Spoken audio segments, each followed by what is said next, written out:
Past and the Present, a podcast where we dig into the stories behind the headlines. I am Aditya and I am joined today by my co-host. Let's go around quickly.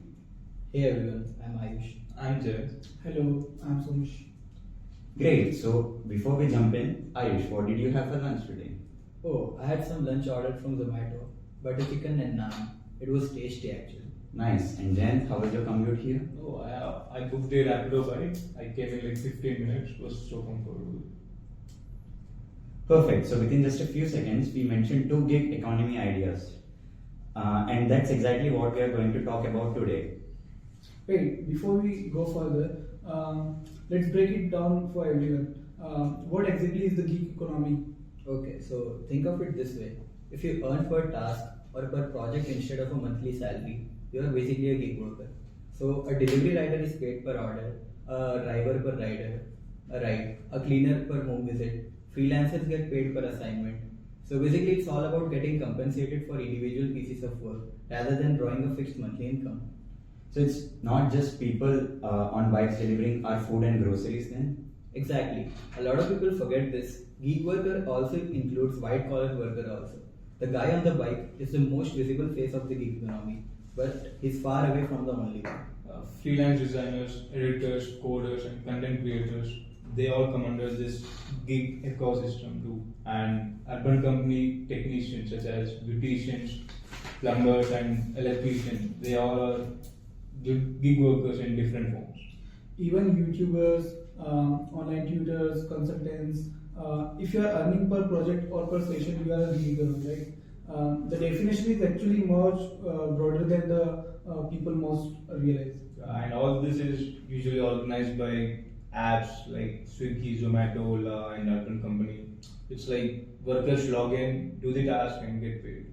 Okay, so to sum it up, gig worker includes everyone from delivery riders to designers. But platform always advertises one big benefit, which is flexibility. Work when you want, how much you want, isn't it? Right. Choose your own hours, be your own boss. That's the purpose of this. Companies give the advantage to get the workers. Which sounds like freedom, but also sounds like instability, isn't it?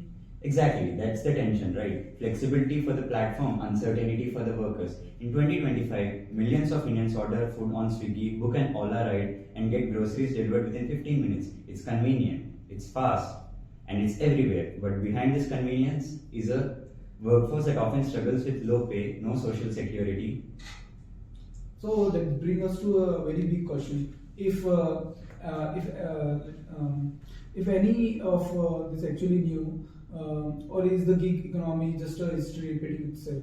That's a big one because when you look closer, gig economy is not as modern as it seems. Yeah, so exactly. Today we are connecting India's gig economy to long history of precarious labor, going back to centuries. From piecework weavers to platform workers, the patterns are surprisingly similar. Yeah, so stick with us today. We are going back in time and then returning to the present with a sharper lens. Let's get started. Alright, let's start with here and now. Jan, you mentioned that you booked the Rapido bike here, right? But have you ever thought about the person who is riding the bike? Yeah, I had a few conversations with these delivery men and bike riders, and one of the Swiggy delivery man was saying he works for 12 or 13 hours a day, and it's around 12 or 1500 each day, and this is before the charges and other stuff. So 12 hours just to make 1200 rupees? That's intense. And if the algorithm doesn't send enough orders his way, he earns even less, right? There's no stability at all. But isn't that the point of the gig work? Flexibility. He can choose. When he wants to work. Nobody's forcing him to do long 12 hours. Or if he wants to work only for 6 hours or even less, then he can do it, right? true, but flexibility often means insecurity, and if you don't work, you don't earn, and no sick leave, no health insurance, no pension, and the platform take a commission on every bill order. Yeah, I get that, but we should also acknowledge the other side. A lot of these workers choose gig work because traditional jobs were not available or didn't pay enough. Some people like the idea of being their own boss, right? Even if even if the freedom comes with talk. So the risk is entirely on the worker. Exactly. Platforms like Zomato and Swiggy, they call these workers partners and not employees. That way they just exploit these people and avoid paying minimum wages and no benefits.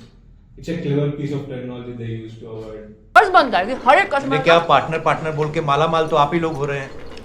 ये join करने के लिए आपको इसने force किया है, हाँ? और जब ज़ोमैटो नहीं था तो कहाँ थे ये जॉब अपॉर्चुनिटीज? आज के तारीख में there are 5 crore people in our country जो बेरोजगार हैं। आपको पता है आप कितने लकी हो, हाँ? टाइम पे पैसा, आपकी मर्जी की शिफ्ट, किसी भी तरह के ये कास्ट क्लास रिलीजियस डिस्क्रिमिनेशन नहीं है, मतलब भेदभाव नहीं है। पर आप लोगों की तो आदत है बस कंप्लेंट करने की। आदत तो बस चुप रहने का है मैडम। अब जाइए, बहुत टाइम दे दिया मैंने आपको, और बाहर जाते हुए लाइन देखिए। इंडिया में तो लाइन किसी भी चीज के लिए लग जाता है मैडम, चाहे आप आधा पैसा दोगे तब भी, और इसी बात का फायदा उठा रहे हैं आप लोग। लीव आउट, जाइए आप। Yeah, basically it's a legal loophole. By changing the classification, they change the obligations.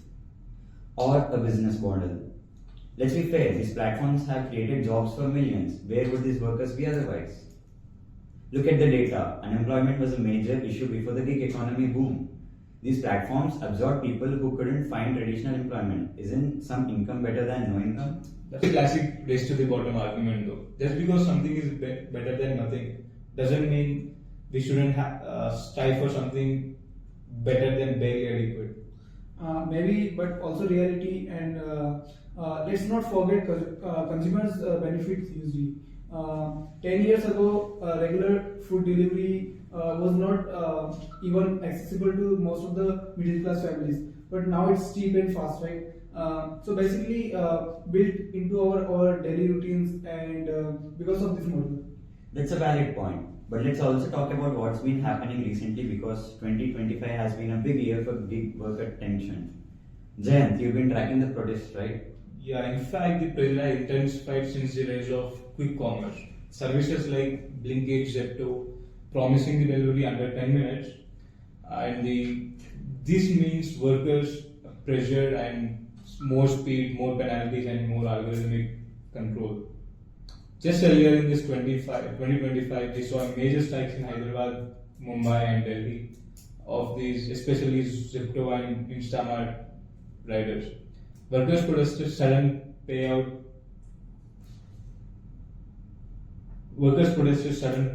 Payout cuts, increased distance labs, and silent penalties for late deliveries. Right? Yeah, and it's not just food delivery. Ola and Uber drivers have also had protests demanding better pay structures and an end to sudden account suspensions without explanation.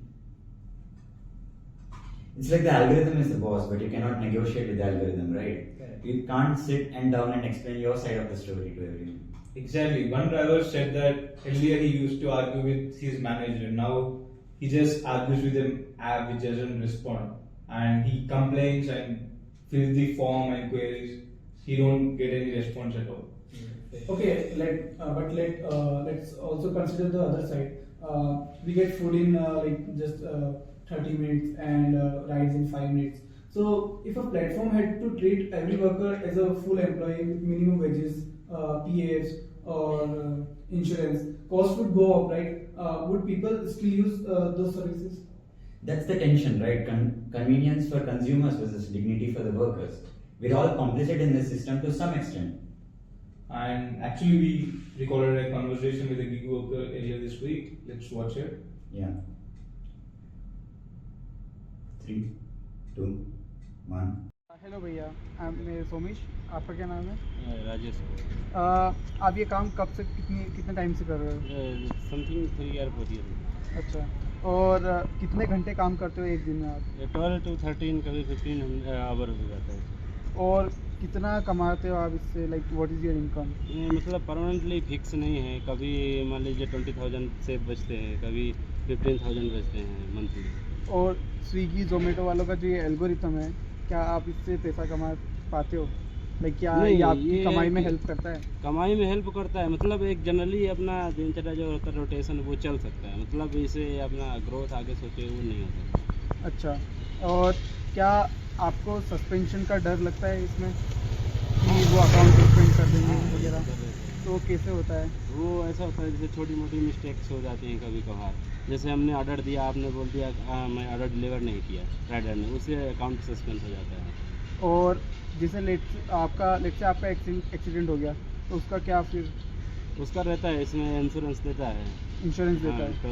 12 lakh का। हाँ, और इसमें fuel का कितना खर्चा आ जाता है? Bill का ऑर्डर के ऊपर रहता है, अगर ऑर्डर पूरा मारते 400 300 कभी 500 भी होता है। अच्छा, और आप दिन का कितना कमा लेते हो? दिन का कभी 2000 जाता है, कभी 1500, कभी 1200। अभी जैसे 4 डेज से 1200 1500 इतने जा रहा है। और क्या आपने अपनी जॉब को स्विच करने का सोचा है? हाँ, जनरली सोचा है, क्योंकि मैं ग्रेजुएट हूँ तो लड़ी आई हूँ। अच्छा, आप ग्रेजुएट हो? हाँ। हाँ। क्या आपने किसी प्रोटेस्ट वगैरह में पार्टिसिपेट किया है, जैसे हाँ। किसी आंदोलन वगैरह में? प्राइवेट में किया, मैं मतलब वर्क में था, ये बुलेट ट्रेन वर्क में, उधर पेमेंट का इशू था इसके लिए। अच्छा, क्या क्या हुआ था वहाँ पे? वहाँ पे जैसे जनरली लेबर्स हो गए, सुपरवाइजर और इंजीनियर के साथ प्रोटेस्ट हुआ, उसके वर्क के लिए फिर पेमेंट रिटर्न हुआ वहाँ का। बेसिकली अपने काम के लिए? अपने काम के लिए, खुद के लिए सब। हाँ। आप कस्टमर से क्या एक चीज़ बोलना चाहोगे कि वो क्या करे आपके लिए? कस्टमर से ज़्यादा रिस्पेक्ट तो नहीं कर सकते, लेकिन ये है कस्टमर अगर रिस्पेक्ट नहीं दे सकता तो डिसरिस्पेक्ट ना करे। हाँ। और बाय मिस्टेक अगर रॉन्ग कभी गलती हो जाता है तो एक बार देना वार्निंग दे सकता है, लेकिन बाय मिस्टेक हमारा अकाउंट डिसेबल नहीं करे। और अगर लेट से ड्रोन्स वगैरह आगे फूड डिलीवरी की लाइक अगर जैसे टेक्नोलॉजी इंप्रूव कर रहा है तो ड्रोन से डिलीवरी अगर करना स्टार्ट हुआ तो वो आप पे क्या अफेक्ट करेगा? इफेक्ट तो यही करेगा कि जैसे मान लीजिए जिसका कोई वो सहारा नहीं है, बस इसी पर डिपेंड है, वो तो जॉबलेस हो जाएगा। इसके लिए बहुत प्रॉब्लम होने वाली है आगे चल के। धन्यवाद, बहुत बहुत धन्यवाद।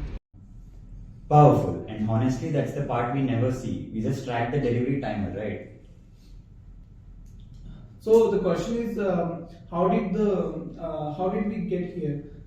Is this actually a product of the digital age, or is there something alternate at play? Yeah, so that's where the history comes in. Because what Rajesh is describing, insecurity payment per task, lack of employer responsibility, that's not new at all. It's already been done in the past. So, Alright then, let's go back in time. So Ayush, take us back in time. When did this kind of work, precarious piece by piece guarantees first show up in India? well, let's start with the pre-industrial and early industrial India. So long before the apps, the idea of gig works existed centuries ago. We just didn't call it that. It was called piecework. Piecework, what does it exactly mean? Yeah, so think about the weavers, cobblers, and potters. They didn't get any monthly salary or anything. They just got paid per piece, per sari woven, per pair of shoes made. So if they produce more, they earn more. So if they got sick or if demand dropped, they earn nothing. So app-based piecework without the app itself? Yeah, exactly. So the structure remains the same: payment per task, no job security, and the person paying, whether it's a merchant or a platform, doesn't take the responsibility for the workers' welfare. But were not these artisans are independent? They had ownership over craft. Yeah, in theory, yes, but in reality, most depended on middlemen who provided raw materials, credit, and access to the markets. They also dictated the prices. So, if the middlemen cut the rates, the artisans had no choice. So even back then the power was unequal. Absolutely. And it got worse during the colonial period also. So, in the 19th and the early 20th centuries, the British colonial rule brought large scale industries to India. Tea plantations, jute mills, and textile factories were among them. But most workers in these industries weren't employees in the way we think of them today. What do you mean? So, they were just casual hirers. So, plantation workers were more often brought in on short-term contracts. So, dock workers were hired day by day. Mill workers could be dismissed without any notice. So, employers avoided long-term commitments. But why avoid permanent? Why avoid permanent workers? Wouldn't stability help factories run smoothly? Not if you are driven by fluctuating global demand. Export industries need to scale up during peak seasons and scale down during the slow seasons. Keeping a permanent workforce meant paying them even when there are slow periods. So casual labor meant no such obligation. So this is the same logic behind big power. So this is the same logic behind gig platforms today, right? Exactly. Hire when you need, fire when you don't. And this is where colonial labor systems really mirror the gig economy. Employees avoid responsibility. No pensions, no healthcare, no commitment for accidents. And I'm guessing workers had no legal protection. Very little, yes. There were some factory acts passed in the late 19th centuries, but enforcement was weak, and most casual workers weren't covered. So the system was designed to benefit the employees, not the workers. So when does this start to change? 20th century, that's when the workers started organizing and trade unions emerged, especially in 1920s and 30s. The textile mills, railways and plantation workers demanded better conditions, 8-hour work days, minimum wages and accident compensation for accidents. So did this collective bargaining actually work? Yes, slowly but it worked. Unions won the major victories. After independence, India's labor laws became strengthened and workers got rights to organize, factories had to provide minimal health care and support, and they had limits on the working hours of a day. But unions also made businesses less flexible, right? So that's part of why companies started shifting away from the permanent employees. So by 80s and 90s, globalization really escalated that change. That's the argument, yes. By 1980s and 90s, globalization and industrialization changed the game. Businesses wanted more flexibility, and these trade unions were in a opposing way. So contract laborers, gig work, outsourcing, and eventually gig work began. So we're going backwards in time, in a way. In some ways, yes. The hard-won protections of 20th century became eroded in 21st. And this isn't just about men, right? I mean, women workers face and still face even worse conditions, right? Absolutely. Let's talk about that. Women in industries like BD rolling, garment workers, and textile mills were often paid less than men for same work, almost same work. And many were home-based workers, which means they were invisible under labor laws. They got paid per piece and no fixed prices, and no contracts, no maternity leaves, no safety or etc. So even with precarious work, there were hierarchies? Yes, caste, religion, gender, all these determine who got the worst details. And what? Okay. Yes, caste, gender, and religion, all of these determine who got the worst deals. And this continues today. Women in gig work, domestic workers, bookware apps, beauty services provide, and like if you see Meesho and stuff, it's a similar thing with women. Often face even more precarity than male delivery riders and drivers. Isn't gig also empowering from some women, giving them income opportunities or flexible hours that they didn't have before, right? It can be, but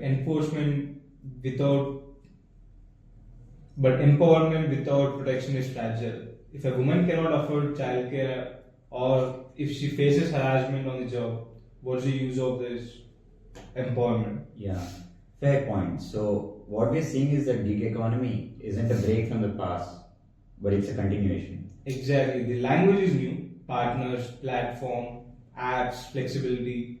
But the underlying logic is old. Keep the workers cheap, mobile, and worthy without rights. Alright, let's take that insight and come back to the present. We've gone from weavers to delivery riders, from colonial plantations to gig platforms. Ayush, let's talk about what this looks like in India today. Sure. So as of 2025, India has around 7 to 8 million gig workers. That includes food delivery, ride hailing, home services, freelance work, and many more. And this number is expected to grow to 23.5 million by 2030, according to a NITI Aayog report. that's explosively growth, right? So clearly platforms are feeling some kind of need, shows good demand. Definitely, but alone isn't the full story. The real question is what kind of work are we creating, and that's where the challenge shows up. The first big issue is income instability. Workers in 1 month they make 15,000 or 16k a month, and then next they just go to 5 or 6k. That's a big fluctuation in earning, and this is based on weather and the festivals, algorithm changes, etc.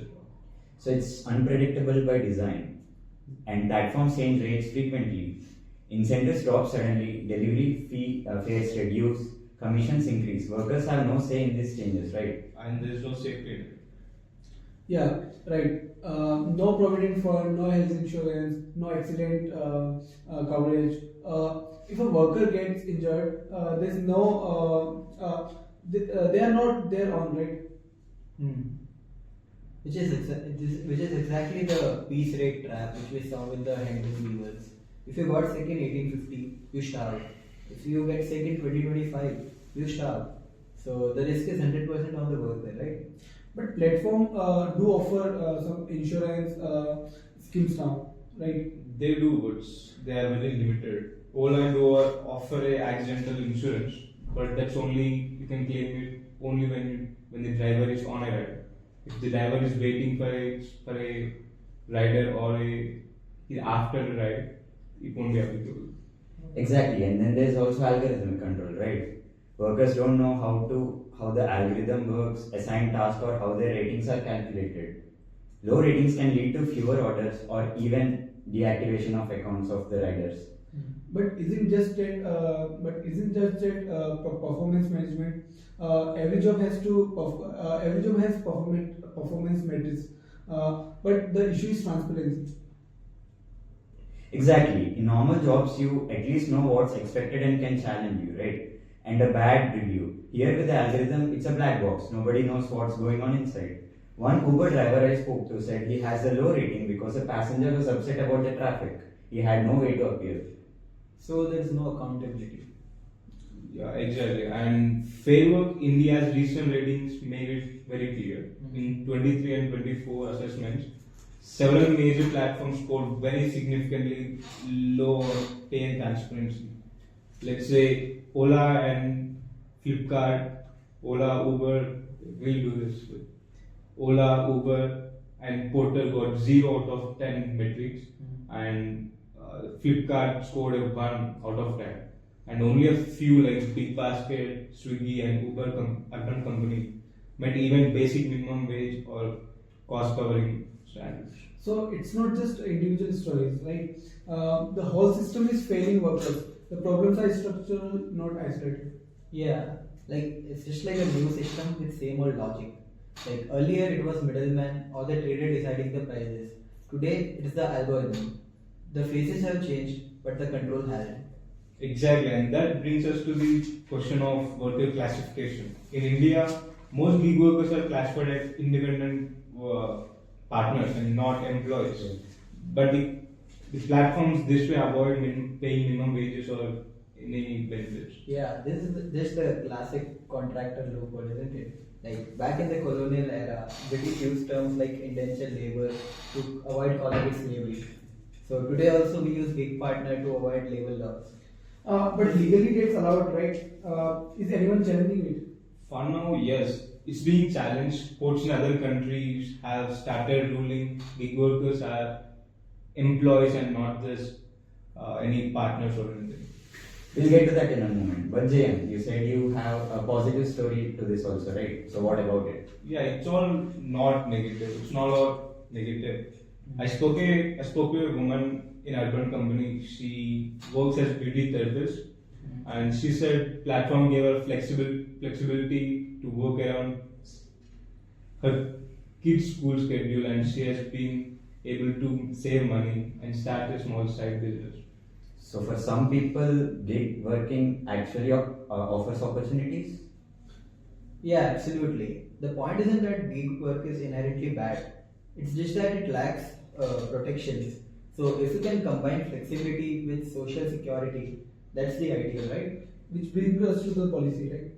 Alright, Samesh, let's talk about policy and law. What's happening in India right now? So in 2020, India passed the Code on Social Security, which in theory covers gig and platform workers. It's a step forward, at least on paper. On paper? It's more of a placeholder than an actual law. So it says gig workers are entitled to social security benefits, but it doesn't specify what those benefits are, right? So or how they will be funded. It leaves everything for later that the state will decide, the center will clarify, and the boards will draft rules someday. So basically, it's just a promise without a plan, right? And have states actually done anything? Surprisingly, yes, some states are ahead on the center of this. So, take Rajasthan for example. In 2023, it became the first state to pass a platform-based gig worker welfare act. What does it actually do? Basically, two things. So platforms must register every gig worker. The state welfare fund is created, financed with a small fee on every transfer. So Rajasthan basically did what the National Act couldn't done yet, the actual implementation. Exactly, and not just Rajasthan. Tamil Nadu has drafted a policy creating a gig workers welfare board with health insurance and social security, and Karnataka is also consulting a similar scheme. So while the central law is stuck with paperwork and definitions, states are already experimenting with these laws. Right, but it's still early and messy. But at least it's movement. But I'm guessing the gig platforms aren't really that excited. Exactly, they want the definitions to stay loose because tighter definitions could turn gig workers into employees, which means PF, ESI, paid leaves, gratuity, basically a lot more cost for the companies. And which exactly is what the employers registered during the colonial times. Everything changes, but nothing changes, isn't it? Fair point. But platforms argue that the traditional employers model doesn't fit into gig work. They say they are not employers, but they are just intermediaries connecting customers and workers, right? But they control even pricings, ratings, and assignments also. True, which is why and courts outside India are starting to challenge that narrative. So the UK Supreme Court 2021 case, which was Uber versus Aslam, that was huge, right? They said Uber drivers are not workers, not independent contractors, giving them minimum wages and paid leave.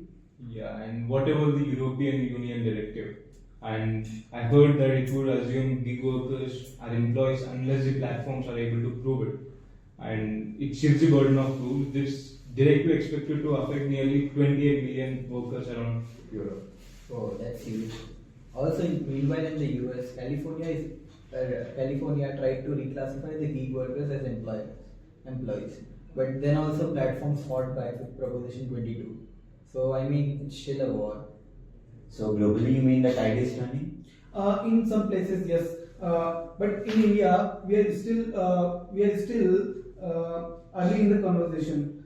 There's a lot of resistance from both platform and policymakers who prioritizes that ease of doing business. Which again sounds like the colonial argument, as in don't burden the businesses with worker protections or the leave. That's a fair, but the counter argument is that sustainable businesses should be able to provide decent work, right? If a business model only works by keeping workers poor, maybe it's not a good model. Strong words, strong point.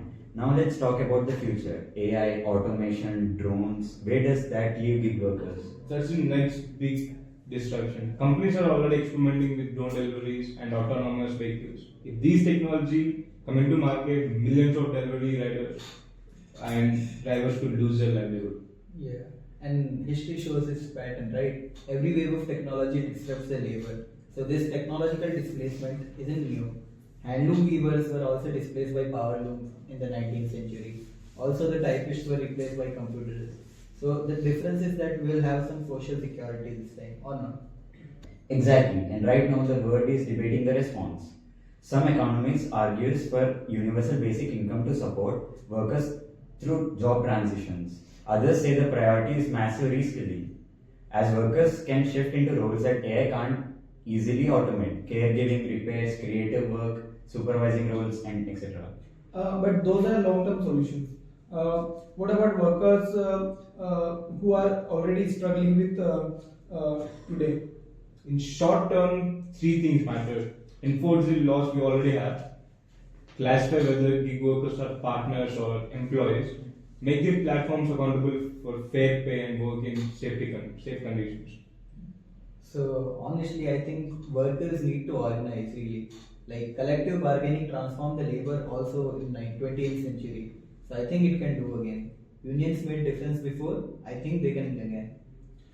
The challenge is new though, isn't it? Earlier workers met in factories, now gig workers are scattered across an entire city. And their supervisor is an algorithm that they cannot argue with. But it's still possible. We already seen early signs of the cities like Bangalore and Mumbai. And that is why we are having this discussion, right? To bring these invisible structures into the open, because you can't fix what you can't see. We traveled a long way today. From piecework meetings in pre-colonial India to delivery riders navigating algorithms in 2025, and the conclusion is clear. Yeah, the gig economy may look modern and digital, but it's built on an old story. Work that promises flexibility but often brings fragility.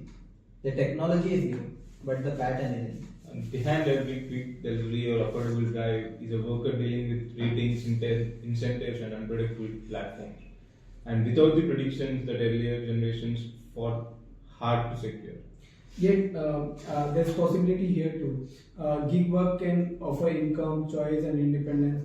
The challenge is making sure flexibility comes with dignity and innovation doesn't leave workers behind. The past has shaped the present, but the future is still open. It depends on how workers, platforms, and policymakers move forward and how society chooses to value labor in the digital age. Yeah, so history shows that system change when people push for the better. Same will be true for the future of the gig work. New technologies will keep reshaping the economy, but it's up to us to ensure they create security and not just efficiency. The question now is whether we build a future of work that's fair, stable, and human, or repeat the same patterns we have seen for centuries. That future is something we can shape together. Thanks for listening, and we'll see you in the next episode.